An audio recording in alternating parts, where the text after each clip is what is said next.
Good morning all of you.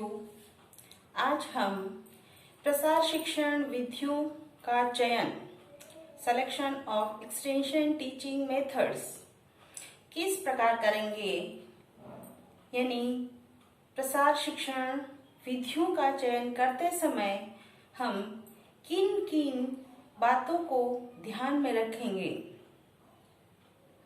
उसकी चर्चा करेंगे। प्रसार शिक्षण जो है उसके द्वारा ग्रामीण लोगों के व्यवहार में परिवर्तन लाने का प्रयास किया जाता है। आई बात समझ में? जो एक्सटेंशन एजुकेशन है, एक्सटेंशन एजुकेशन के माध्यम से जो रूरल पीपल हैं उनके व्यवहार में चेंज लाने का प्रयास किया जाता है। चेंज किस प्रकार का चेंज लाने का प्रयास किया जाता है? उनके नॉलेज में, उनके एटीट्यूड में, उनके जो प्रैक्टिस है उसमें, उनके स्किल्स में चेंजेस लाने का प्रयास किया जाता है। Knowledge, attitude, practice and skill में चेंजेस आने से उसके बिहेवियर में चेंजेस आते हैं और बिहेवियर में चेंजेस आने से उनका जो है वो ओवरऑल डेवलपमेंट होता है, सर्वांगीण विकास होता है। तो इसके लिए एक्सटेंशन एजुकेशन देने के लिए हमें उचित प्रसार शिक्षण विधियों का चयन करना होता है। कहीं पर भी किसी के लिए भी किसी भी विधि का प्रयोग नहीं किया जा सकता है। तो उन प्रमुख बिंदुओं को हमें ध्यान में रखना होता है कि प्रसार शिक्षण करते समय किन किन महत्वपूर्ण बातों को, किन किन जो मेन पॉइंट्स हैं उनको ध्यान में रखते हुए जो एक्सटेंशन टीचिंग मेथड्स हैं उनका जो है वो सिलेक्शन करना आवश्यक है। तो एक्सटेंशन वर्कर को इन महत्वपूर्ण बातों का जो है वो ध्यान में रखना चाहिए।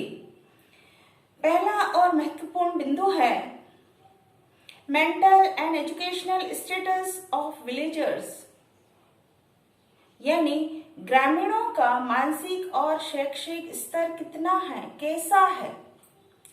जो हमारे लर्नर हैं, जिनको हम शिक्षा देने जा रहे हैं, उनका जो मानसिक स्तर है, उनका जो शैक्षिक स्तर है वो किस लेवल का है, उनको परखना, उसको देखना आवश्यक है। अगर उनका शैक्षिक स्तर जो है वो न्यून है, अल्प है, तो उनके अनुसार जो है वो एक्सटेंशन टीचिंग मेथड का सिलेक्शन एक्सटेंशन वर्कर को करना चाहिए। और अगर अशिक्षित हैं, बिल्कुल ही अनपढ़ हैं, तो उनके लिए जो एक्सटेंशन टीचिंग मेथड होंगे वो जो है वो डिफरेंट होंगे। और जो जिनका एजुकेशनल लेवल जो है वो 10th स्टैंडर्ड है या 12th स्टैंडर्ड है या ग्रेजुएशन लेवल का है, तो उसके अकॉर्डिंग उनके लिए जो एक्सटेंशन टीचिंग मेथड्स होंगे वो जो है वो बिल्कुल ही अलग होंगे। आई बात समझ में ना? मतलब बिल्कुल इलिटरेट है, अनपढ़ है, उनके लिए तो हम किसी भी प्रकार की जो लिखित सामग्री है, जो इस तरह की सामग्री है जो उनमें पढ़ने की, लिखने की आवश्यकता होती है, उनका हम बिल्कुल भी प्रयोग नहीं कर सकते हैं। और जहां पर थोड़ा भेदभाव वाला समुदाय रहता है, अस्पृश्यता की वहां जो है वो फैली हुई है, वहां के लोग बहुत ज्यादा छुआछूत मानते हैं, तो ऐसे समुदायों को जैसे हम कोई परिणाम प्रदर्शन करना है, रिजल्ट डेमोन्स्ट्रेशन करना है या मेथड डेमोन्स्ट्रेशन करना है या जो ग्रुप डिस्कशन करना है, तो वहां पर जो है वो हम ये विधियां सेलेक्ट नहीं कर सकते हैं, क्योंकि वो एक दूसरे से दूर रहते हैं, एक दूसरे के साथ या समूह में नहीं बैठते हैं। तो हम ऐसी जो ग्रुप वाली जो मेथड्स हैं उनका जो है वो हम नहीं प्रयोग कर सकते हैं। तो ग्रामीणों का शैक्षिक और मानसिक जो स्तर है वो एक्सटेंशन टीचिंग मेथड का सिलेक्शन या चयन करने से पहले प्रसार कार्यकर्ता को देख लेना आवश्यक होता है। अगली महत्वपूर्ण बात है financial status of learner and extension worker. जो विलेजर्स हैं, जो प्रसार कार्य करता है, उसकी आर्थिक स्थिति कैसी है, उसके ऊपर भी प्रसार शिक्षण विधियों का चयन काफी हद तक निर्भर करता है। जिन मेथड्स में पैसा ज्यादा लगता है, धन व्यय होता है, उन खर्चीले विधियों का चयन हम उन स्थान के लिए या उन लर्नर के लिए नहीं कर सकते हैं जो कि उसका जो खर्चा जो है वह नहीं कर सकते हैं। जैसे टूर ले जाना है, आई बात समझ में, या प्रोजेक्टर के माध्यम से कोई नॉलेज देना है, तो हम जो है वो ऐसी विधियों का प्रयोग नहीं कर सकते कि जो इनका खर्चा वह नहीं कर सकते हैं। भाई टूर जाने के लिए, पर्सनल खर्चे के लिए भी तो उनके पास जो है वो धन होना चाहिए। प्रोजेक्टर वगैरह पे हम अगर कुछ दिखा रहे हैं तो भी उनको कभी पैसों की आवश्यकता या धन की आवश्यकता हो सकती है, या एक्सटेंशन वर्कर को अरेंजमेंट करने के लिए स्वयं का पैसा भी लगाना पड़ सकता है। इनकी जो भी संस्था है वो इसको बेयर करने में असमर्थ हो, तो काफी हद तक विलेजर्स और एक्सटेंशन वर्कर दोनों की आर्थिक स्थिति के ऊपर भी selection of extension teaching method जो है वो डिपेंड करता है ना। तो ऐसी स्थिति में हमें जैसे ड्रामा है, रामलीला है, या कठपुतली शो है, या चित्र प्रदर्शनी है, इस तरह के साधन जो कि हम कम से कम व्यय के द्वारा उनको उस ज्ञान को दे सकें, ऐसे साधनों का, ऐसे मेथड्स का जो है वो हमें सिलेक्शन जो है करना चाहिए।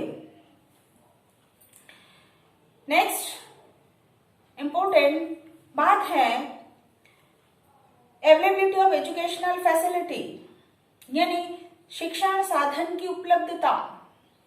एक्सटेंशन टीचिंग मेथड का चयन करते समय शिक्षण साधन की उपलब्धता भी बहुत हद तक एक्सटेंशन टीचिंग मेथड को सेलेक्ट करने में महत्वपूर्ण भूमिका निभाते हैं। यदि हमने इलेक्ट्रॉनिक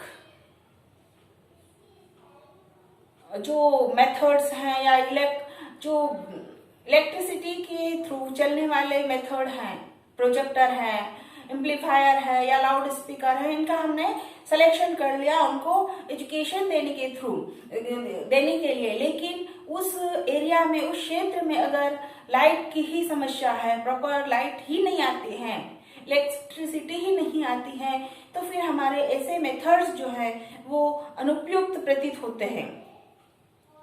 या कभी लाइट आती है, कभी नहीं आती है, तो भी दिक्कत आती है, क्योंकि जैसे हमने प्रोग्राम स्टार्ट किया, बीच में लाइट चली गई, तो आए या नहीं आए ये जो है वो बिल्कुल ही ऐसे हमारा जो प्रोग्राम है वो खराब हो सकता है, और जो हम जो उनको सिखाना चाह रहे हैं वो उसमें बाधक हो सकता है।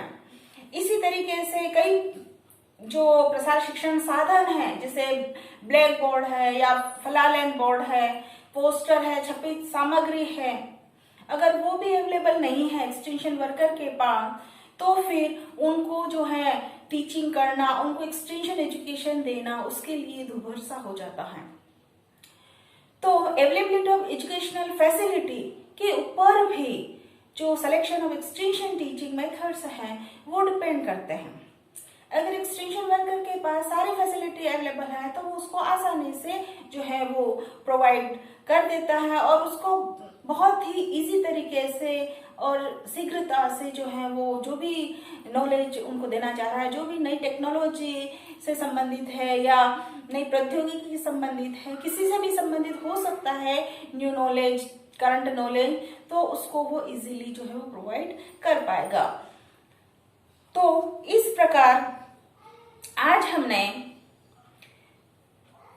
Selection of extension teaching method के समय मुख्य रूप से mental and educational status of villagers, next financial status of villagers and extension worker and availability of the educational facility, जो 3 मुख्य बिंदु थे, 3 मुख्य बातें थी, उसकी चर्चा की।